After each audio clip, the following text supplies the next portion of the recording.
kum ranyisi kiwacho taulo magria mago sanitary towels aseneno jomoko ma loso matimo itimo negi recycling nitiere menstrual cups ma jomoko osebiro go kwang'iyo kata mana diapers nyaka sani naneno kata mana nitiere brand moro mar Kenya maloso diapers miloso gi bambu kata kuseneno ma kowiti tagini nyalo bedo maber gi aluora aparo ni minyalo medo Wycliffe.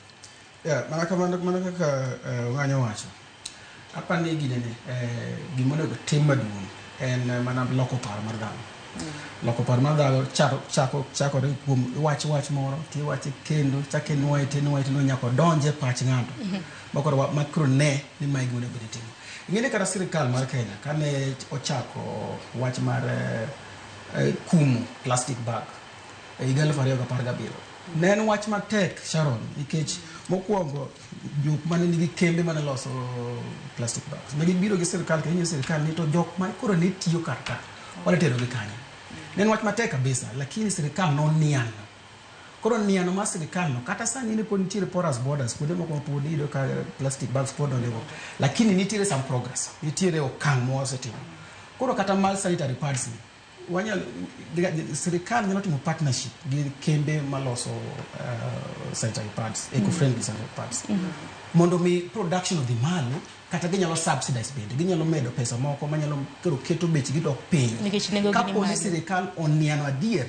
ni wadwa punguza kata wadwa duoko chien weche mag solid waste koro ginyalo partner ginyalo subsidize partner tin ginyalo tiyo kod kembe goendo subsidize tin ginyalo miyo gi pesa moro matin mondo mi giduok bei mar loso eco-friendly parts niende mondo mi koro kata ng'ama nie gweng' nyalo yudo gi but also wanyalo keto gi ma sirikal nyalo timo gini ma yudo ka awareness oket nyaka county government ma partnership itimore at the county level ok in Nairobi kende yudo ka Homa Bay for example my governor Gladys Wanga yudo ka was identify nikech they are very innovative dhano Nigeria ko kaka kabisa kapo ni ginyalo loso program ma yudo ka nitiere kamoro ma yacho ni nitiere odiochieng' ma ji ng'iya ni ma odiochieng' ma